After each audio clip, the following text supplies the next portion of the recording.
Can you both talk a little bit about your characters, Harold and Elaine, and what attracted you to these roles? For me, reading Harold on the page, his name was actually Harold Salinger, as opposed to Harold Soyinka, which is what he became. But you know, he wasn't written for someone like me, but I just found it so very funny, and I was looking for a comedy, and this just felt like it, because it wasn't a comedy in a self-conscious way. It was a comedy in what felt like an inherent way. And then when I sat down with Nash, that was it for me. I just felt his vision of what this could be is the kind of film I want to be a part of. So the combination of the script and then meeting Nash, initially anyway, was the draw. Nash and I became friends maybe 15 years ago. I saw his short Spider, and I was just absolutely blown away by the 10 minutes of footage that I saw. And I weirdly just called him up and I said, I'd love to meet you. And he really wasn't sure what he was going to do next or anything like that. And I said, we should really try and find something. And this was 15 years ago. So it took us a good amount of time to find a project that we both responded to. And I think it says a lot about this material. It was very unique. And I think both of us really responded to that. And I was just really eager to make something with him because I do think he's just such a unique voice in our industry right now. And I think that's what we're always searching for in a director, somebody that kind of like brings something new to the table. Yeah. David, this film is vastly different from the titles you have worked on in the past. What was it like for you to try your hand at a lighter fare?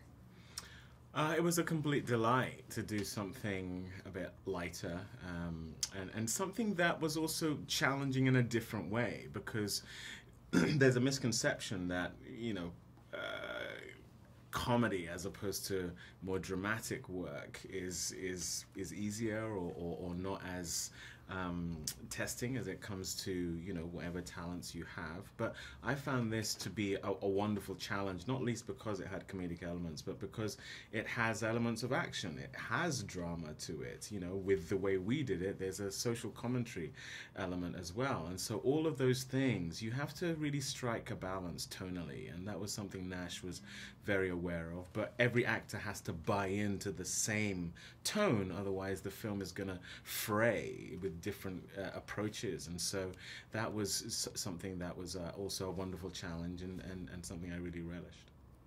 And what obstacles does Harold face, and how does he overcome them? Well, one of the biggest obstacles he faces is his own denial about his situation. You know, his wife, his bosses, his friends are all ahead of the game in terms of his actual circumstances and what he believes is going to be the case for him going forward. He's someone who believes in the American dream. He's someone who believes in loyalty, and all of these things are contriving to scupper him, basically. And so, you know, one of the great things about the film, for me anyway, is that he catches up with his circumstances and then gets in the driving seat of his own life, and I think that's a pleasure to kind of see. Charlize, what was it like acting and producing a comedy, and how does this differ from your past roles? I've always had a real hard time compartmentalizing genre. There's a lot of movies that I've done that people think are dramatic that I actually think are quite funny. So I don't know. I mean, I feel like the movies I like do, the movies that I respond to as a moviegoer, are the ones that kind of cross that boundary. Like, they cross over. You don't know whether they're comedies or dramas. They're just good stories. And so I really, as a producer and as an actor, I just kind of deal with it that way. I look at it as, I guess, just build a character based on truth, and whatever those circumstances are, that's where, within the action of that you find the comedy. And so, you know, as a producer, you definitely say things like, "Is that funny?" Like, you do a bit of that. But then I find I do that when I do drama too, because I just hate straightforward drama. I feel like life isn't just drama or just comedy. I think it's always a little mixture of all of that stuff. I liked how outrageous this character was.